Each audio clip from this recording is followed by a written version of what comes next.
Tokobanda liyangali na biso na kombo ya tata ya mwana ya molimo mosanto.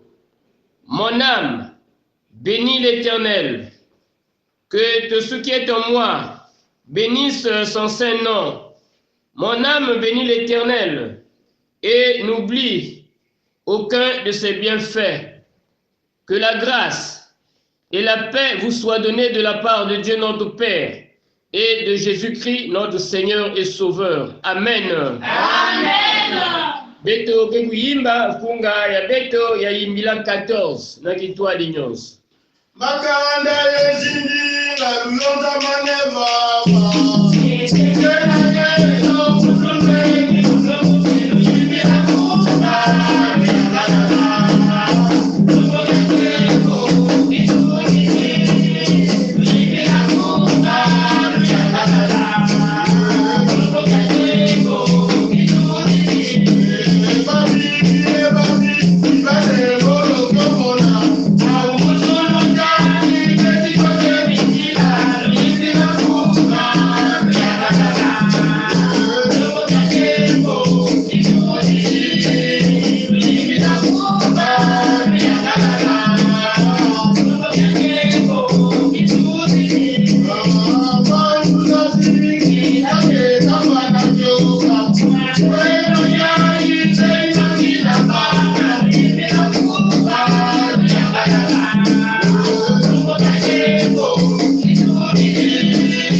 Kusambila matono na nge nzambi tata ya beto ina kena mazulu nge ina mekukeba beto bana na kilumbu ina mekuluta ina mekupesa beto kilumbu ya malumalu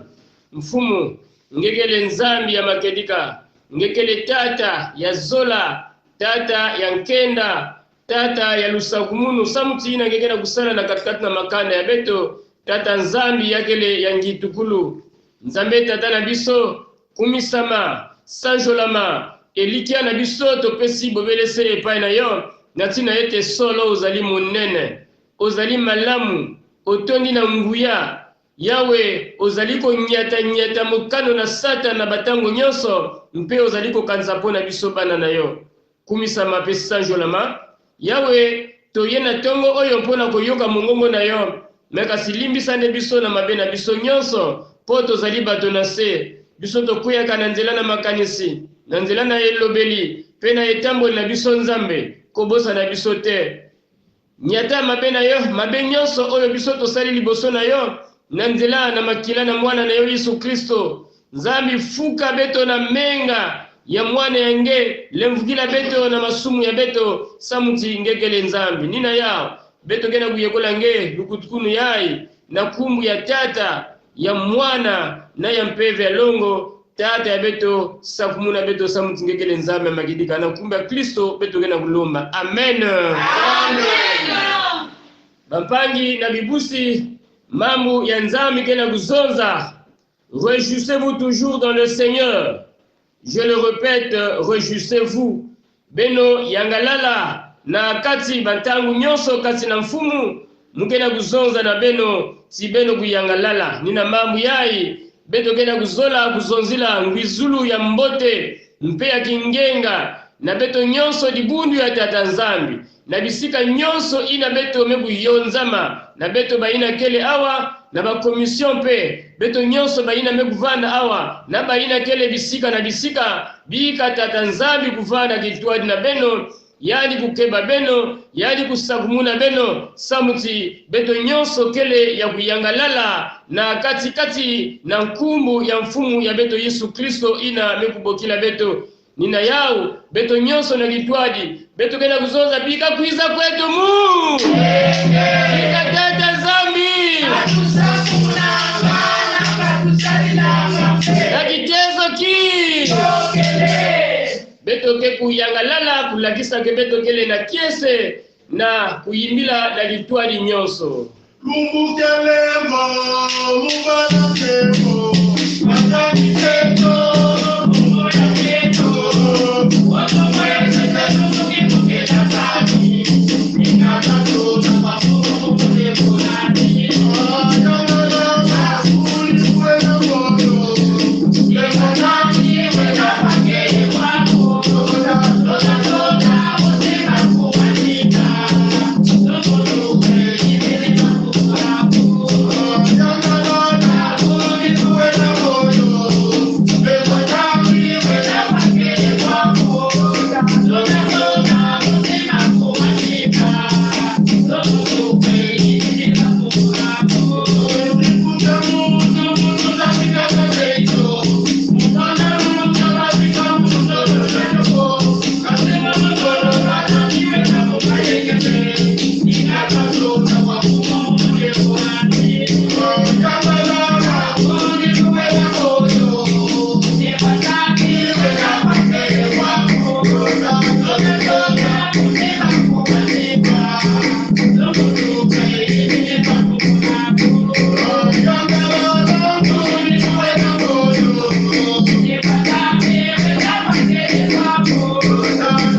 kuwanika tata nzambi kuvana litwali na beto nyonso tangu yai beto kena uzola kuwa mambo ya nzambi ya ngonda yai beto mekukota na inwa ya mama Nkengi Lucy mambo ya nzambi ya ngonda yai ya kele na Kolosai kikapu ya 3 kibuku ya ntete ikuma volo fulukuswa e Kristo lutomba bina bena mukayengele muvwanda nga Kristo balubakala lwa nzambi na luputu Colossiens 3:1. Si donc vous êtes ressuscités avec Christ, cherchez les choses d'en haut où Christ est assis à la droite de Dieu. Amen. Amen. Matoni mingi ya ibeto tangu bete na kulomba na mama Nkengi Emily ke kusambila tata nzambi yani ke kukubika beto na ngwilu ya mambo ya nzambi.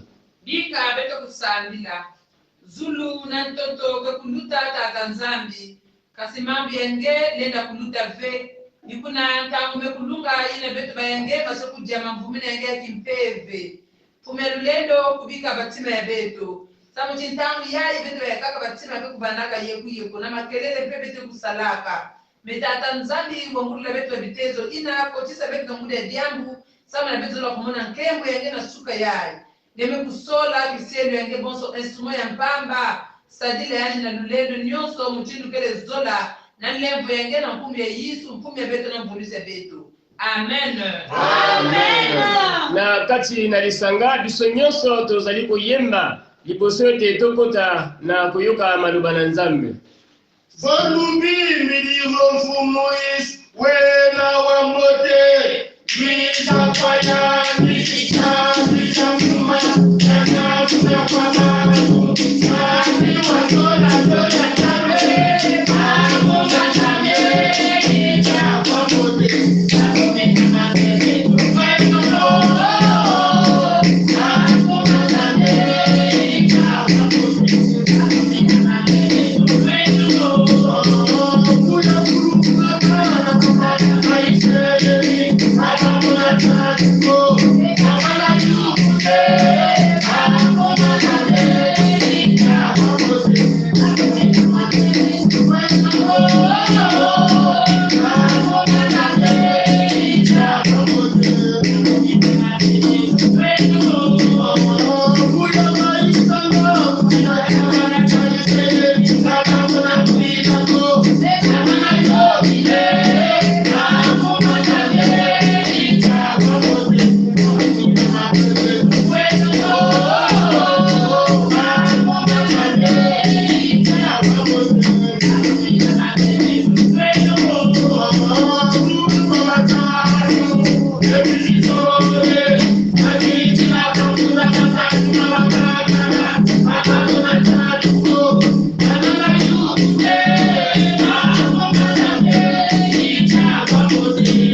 Kotanga maloba na Nzambe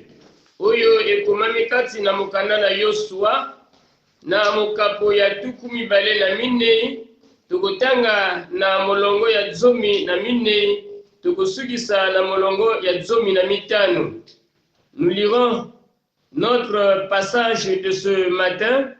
dans le livre de Josué au chapitre 24. Nous allons commencer à partir du verset 14 et on s'arrête au verset 15. Na Bible inakena munu yamekusonama na mutsindu yai. Maintenant, craignez l'Éternel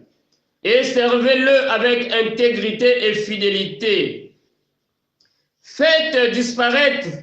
les dieux qu'ont servi vos pères de l'autre côté du fleuve et en Égypte, et servez l'Éternel. Et si vous ne trouvez pas bon de servir l'Éternel, choisissez aujourd'hui qui vous voulez servir, ou les dieux que servaient vos pères au-delà du fleuve, ou les dieux des Amoréens dans le pays desquels vous habitez. Moi et ma maison, nous servirons l'Éternel. Amen. Amen. Mamana likambo oyo bapesi na biso na mokolo oyo elobi na lopoto les bienfaits des cultes en famille. Les bienfaits des cultes en famille. Bolamu ya losambo kati na mabota. Na kituba ezali koloba mambo ya mbote ya kuvwanda na bilokola ya lusambulu na kati ya dikanda. Balingami na Yesu toyebi ete Nzambe aponaki ekolo moko. Ekolo oyo Nzambe aponaki bato nyonso bajalisamaki na nzambe bikolo nyonso ejalisamaki na nzambe me kasi ye nde apona ekolo moko ekolo ya Iseleli etango aponaki bango alakisaki mpe bolingo mingi epai na bango po ete ntango nyonso oyo bango bazalaki alima na nzela na ye ye mpe azalaki kosala mosala monene kati na bango ye nde tata na bango ye nde mobikisi mpe mosungi na bango akokaki kotika bango te mpe ntango na ntango azalaki kolobela bango nzela nini bango basengeli kotambola mpe maloba nini bango basengeli kolanda mpo na lobiko na bango. Na nsima nakobima na Ezipito esika wapi bana na Iseleli basalaki 430 ane na nzela bayi kowumela 40 ans ekomaki ete bango bazwi possession bazwi mabele oyo nzambe alakelaki bango ekati na mabele oyo nzambe oyo alakelaki bango na ntina ete mokambi ya liboso oyo azalaki komema bango ezalaki Mose me kasi Mose nzambe amonisaki mobele na mosika mabele oyo ye alakelaki na libota na ye me kasi ye moko akotaki kati na mabele wana te bomoi na ye esukaki na nzela mpe nzambe aponaki mosali mosusu ntango ayi kopona mosali mosusu oyo akitani na Mose ezali Josue me kasi ina bana ya Iseleli bakenda kwenda kota na isi ya Kanaan na inzaina isi ina nzambe pesaka bao nsilulu kaka ni bantu zole na kati na bageneration ya ntama bakotaka kati na mbanza ina ni Josue na Caleb bageneration baina nyonso katukaka kuna na Ramses sikisika babandiki kuna na Ngipiti bakotaka ve mekaka ni bantu zole ya ntama sino bayakaka ni baina mekubutama pendant 40 ans ina na nzila ni yawina yani kele tata ya bao Josue mtindu ina vandiki Abraham et yani kele la responsabilité ya kupesa bao conseil ya kurapele bao mababu ina bao bafwa na kusala samuti bana nyonso ya Iseleli ina bao bakele muyuda yo nyonso yani fwa na kulongoka mambo ya nzambi yani fwa na kulongoka misiku ya nzambi ina kele na kati ya kikulu ya bao dès l'âge de 5 ans il doit commencer à apprendre la loi de Dieu. Mobeko na nzambe mwana nyonso ya Iseleli atako mwana moke bana na mvula mitano esengeli ayekola maloba na nzambe ayekola mobeko na nzambe pe akokola kati na yango wana Josue azali ko rappeler na bango mpoete bizaleli ya bato batikali bobelese bato bakoki komona bolamu oyo nzambe asali kati na bango te bato changer que facilement et na tango oyo Josue azali komona bango ndenge bazali kosalela esengelaki ete ye tata na bango arapele alobela epai na bango libota na Iseleli baye nzambe asali mosala monene me kasi na tango oyo nzambe aponaki Abraham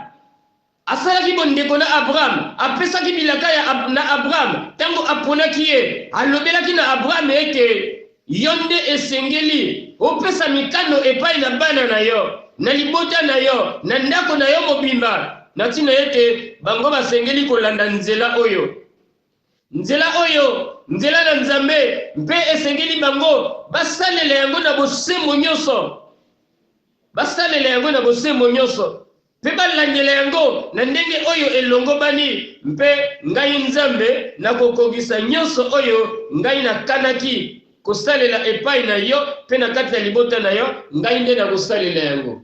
Donc ezali responsabilité epai na libota na Israel ete bango bakoka kolandela maye nzambe apesaki na koko na bango abala yama yango wana nzambe mobele moko kaka oyo bango basengeli kosalela me kasi nakomona na lolenge oyo bango bakoti kati na mabele oyo elakeli me bizaleli ezali ya bokeseni pote ezali mabele oyo bato bazalaki bango mpe bazalaki au contact na bato mosusu makambo ebele yango wana Josué azali ko rappeler na bango était maintenant craignez l'Éternel bino nde bobanga Yahweh bosalela ye na bosembo nyonso mpe na kati na boyenge bene nyonso bosalela Yahweh kati na bosembo mpe na boyenge bene nyonso tibeno katula binzambi banzambi ya kaka ina batata ya beno mali busalila na l'autre côté ya fleuve to kuna na ngipiti beno salila kaka Yahweh tibeno kana beno zola biaka ve kusalila Yahweh yakele mbote beno sala choix ete bino soki bolingi kosalela Yahweh lisusu te bino nde bopona nani oyo bino bolingi kosalela kana beno bena kuzola kusalela banzambi salaka batata ya beno kuna na ngipiti to banzambi ya ba amoréen ba peuple ina kele mevanda pene na beto mabeno fana kuzaba ke munu na inzo ya munu beto ke salila Yahweh beto ke salila Yahweh ngai na libota na ngai atako bino boboyi ete bokosalela lisusu nzambe oyo te poete Josué alakisaki ndako na ye libota na ye ete nzambe akosalela ezali oyo mpe azalaki kolakisa bango kolobela bango oyo nzambe apesi katikati na ye tala ezalaki na bango mokumba mpo ete ndako na Josué mobimba esengage ezwi engagement mpe ya kosalela yende alobeli na peuple mobimba ya Israël libota nyonso ete bino soki bolobi ete bokosalela Yahweh te esengeli boyeba ete ngai na libota na ngai tokosalela Yahweh ndeko na ngai nzambe abengi biso ebele nzambe aponi biso mingi mpo ete tosalela ye yanne kusola beto mingi na kati na makanda mingi me beto fana kuzaba ke beto mekuma ba mise à part dikanda ya nzambe nina yanne kusola ina yanne zola kusalila nina yao beto fana kulongoka mamu ya nzambe ina beto ngena kuiza na inzo ya nzambe beto ngena kusalila nzambe yavana bekaka diamu ya beto mosi yakele pe diamu ya makanda ya beto ina ni Josué ti munu na likanda ya munu na inzo ya munu beto kena kusalila beto ngena kusalila Yahweh mpanya munu eske ngeke zwaga ntango na kuzonzila mamu ya nzambe ina ngeke na kulongoka kwa batangu nyonso ina ngeke na kulonga batangu nyonso ngeke zwaga ntango ya kuzonzila yao na inzo yange na dikanda yange benike zwaga ntango ya kuvanda na bilokola ya lusambulu ya kele mbote tibeto vanda batangu nyonso batangu na bilokola ya lusambulu kitwadi na makanda ya beto na bainzo ya beto samuti yake kupesa lusakumunu yake kulakisa ke nzambi kele na katikati na beto mutu ata mosive na katikati na beto lenda diaka kuzimba na nzila na kukwenda na manzila ya kaka samuti tangu na tangu rappel ikele mamu ya nzambi kele na katikati na beto na kana beto ke kusalila Yahweh beto ke salila ka Yahweh il n'est pas trop tard nzambi ina be kuzola beto kena kuzola ke beto vanda na bilokola ya lusambulu en famille mutinu Josué bandiki na yao mpe na izo ya yadi ena tangu bapangi ya kaka yani ngena kutala ke baba kena zola dia be kusalila Yahweh yani bezoza eve munu na dikanda ya munu beto ke kusalila Yahweh nina ya dikanda nyonso pe na kuwa mutinu ina Josué me kuzonza kana beto landa mbangu yayi bawu nyonso ndinga mosi mabanza mosi bame kulanda na kusalila Yahweh bame kuzwa engagement ya kusalila kaka Yahweh na mutinu ina me kufanakana bifu ya munu mayindu ya beto na nge ina beto lende salila na inzo lenda nata inza ya mvimba na kusalila nzambi ya beto na mutinu ina mfanakana pe yale tula inza nyonso na kati ya luzolo ya nzambi inya inza nyonso na kati ya kizunu ina mekufanakana beto neglige ve ina nzambi kena kupesa na beto sika ya tete ina beto leni bana evangelisation yakele makanda ya beto bika nzambi sakumuna beto samuti yakele bamamu ya mbote lusakumunu ya mbote ina beto kena kutatu na inza meyafu anakubana pe na bainzo ya beto bika nzambi tata ya beto yani sakumuna mamu ya pia sakumuna makanda nyonso amen Amen. Yaduveni kumija mina kulonga peno. Pena peno makulonga makanda. Kwenda kunumoto yetu sakala matoto. Pena peno makulonga makanda. Kela ya kureno.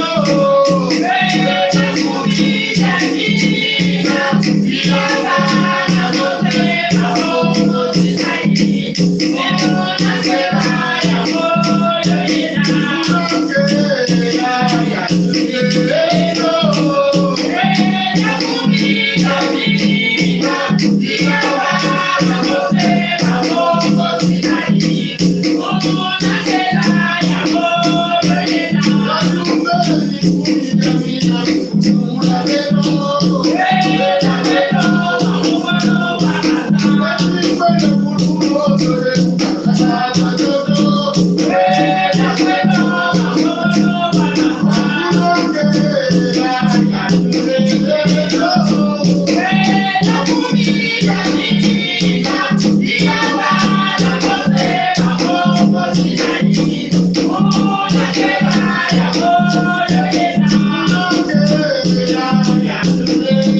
beto kekukota na tangu ya lusambulu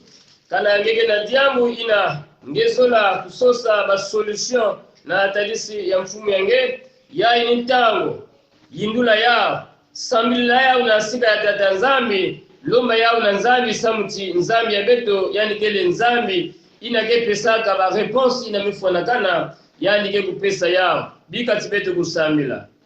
nzambe tata na biso mokonji na makonji mfumu ya kaka ni nani kanangeve ninge nzambi ya lusakumunu nzambi ya zola matondo nange mfumu nzambi tata ya beto na tangu yai mamamu kele mingi na katikati na luzingu ya beto zola kuyekola nge bamama nyonso tata nzambi baina ngeme kupesa posibilite ya kubuta me inatala baba kena bivumu Seigneur ngenzambi mekusakumuna ba na kubuta mekadia mpemba peke na kusala ya yani ma program na zulu ya bao o mfumu nzambi tata ya beto bidimu ya ba cesarienne yakela kutalana na talisi ya bao mfumu katula ba mbele ina bidimu ya anemi yakela kutalana na talisi ya bao tata nzambi samuti yamekuma bifu ya malumalu si kana kento mekubuta menga memalisa yakela kulata bamingi na lufwa katula bidimu ina tata nzambi bikati diboko yange yalunia kusu ya kuvada ya makedika na zulu ya bamama na bakento nyonso baina tata nzambi kele na bivumu atak yake tete ya fiat tina kilungu yani kekuta bikati diboko yange vanda kitwana ba onzambi tata ya beto bikati kumi yange ya kukemboswa samuti ninge mtuzola kati inza yaji ufuluka na bantu nzambi tata ya beto bamingi zola kukwenda kuna na baisi ya nzenza ya bakaka samu na kulongoka ya bakaka samu na bisalu meba difficulté ikele sabuti na kuzwa visa ni diam o mfumu ya bakaka melutisa ba entretien bakena kufingila ba réponse nzambi sala na katikati ya bao sala ya kulutila na katikati ya bao mutu na mutu kutambula mvutu ina mekufanakana banyonso bakutambula ba visa mfumu ya lulendo bikati kumbi ya kukemboswa bikati mfumu ya ngeta tazambi ya vanda ya kusikila na katikati na beto na mamamu nyonso tata zambi baina kekilaka kuna ya bakaka mikanda mekumanisa tangu bakena kusosa mikanda ina balani vana kuna na long séjour pesa bao yao, pesa bao yao tata nzambi. Sala na katikati na bamfumu baina kele kuna samti ba agreye ba demande ya bao ba kupesa ba mikanda ina ba upe ba bwana kuvanda ba kusikila kuna ikele samna luzole ya beto ve me yakele samna succès ya ngenzami ina kele mazulu yakele pe samna mbote ya isi ya beto Kongo na makanda ya beto pe samti yakele ni fruit ya lusakumuni ya ngemfumu onzami tata ya beto matondo mingi baina kele na ba dossier kuna na fonction publique ya bakaka ba dossier kuna na crève na CNSS inamekutala ba pension ba location familiale beto kena kupesa nyonso nange baina kena sosa bisalu tata nzambi beto kena pesa nyonso nange samuti ninge nzambi kana ngeve ya kaka diaka nani diamu na diamu ina beto lele sala awa na inza yae singeke vena kati yake kuvana diamu ya mpamba nina yao sabu na ba dossier pesa bamvutu ina mekufuana kana nzambi sala yange nyakisa baina nyonso kele na bimbevu babimbevu ya gros cœur babimbevu ya mutino Seigneur babimbevu ba paralysie kaka ina mekukuma mambo ya dikanda mekuma ba maladie héréditaire Seigneur wabula yao zonza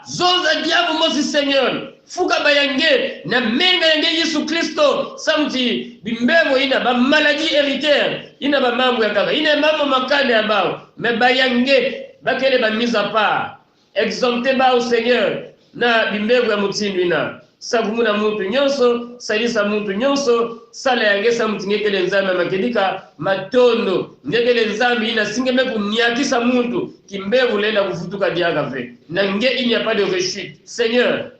Nenge il n'y a pas de rechute Seigneur bikati kumenge ya kusikwa vana na beto nyonso kitwadi na nyonso beto kena kusala vana na bisielo yange tata nzambi matondo vana pe na insi ya beto Kongo pesa beto kizunu pesa beto kiyenge ina mekufuanakana tata ya beto nzambi nge ina gena mazulu sakumuna l'église évangile du Congo matondo na ina ngege na kusala ba projet ya beto ya paroisse ya mayangi beto wena kulakisa nge yao construction ya école Seigneur sabuti bana ya beto pe kulongoka na mutimi ina mekufuanakana beto kena yalisa nge ya pesa beto ba moyen ina mekufuanakana sabuti tata nzambi na bilumu ina beto kena kuiza ina beto kena kubanda ba travaux ya construction Seigneur ya école awa na mayangi ya kuluta na mutimu ina mekufuanakana ya kuzwa ba difficulté financière Seigneur sagumuna pesa beto ba moyen susciter paix Seigneur kota na batima ya banenge baina kela na baisi ya nzenza kana ngeme kusala kati na ba mamu ya mote bakubanzila samu na construction ya école Seigneur ya beto na mayangi mfumu sala yange samu tingekele nzambe makedika na kumbu ya tata ya mwana na ya peve ya longo beto kenda kulomba amen tutondele kwa nzambi tambuli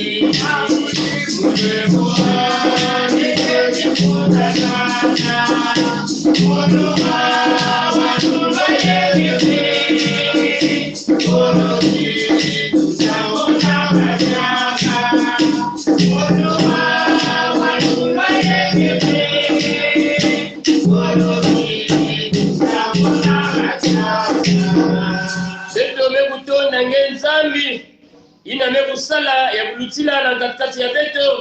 beto kena kutonda nge nzambi ina kena kupesa beto moyo batangu nyonso beto kena kutonda nge nzambi na ya mbote nyonso ina kena kuyidika na antadisi ya beto mfumu bikati nkumi yange ya kusikwa bikati luzolo yange ya kuvangama batangu nyonso mtindu ina ngeme kuzola ya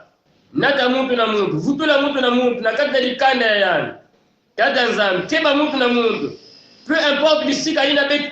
beto kele parce que bakaka kele na baisi ya nzenga twalisa bao mpe na kati na bisala bao mpe na makanda ya bao o nzambi pesa beto mpwila ya kusosa kulongoka mpe kulakisa mamu yange na makanda nyonso kubanda na makanda ya beto mosi kumbe yange ya kusikwa samu tingekele nzambi ya makedika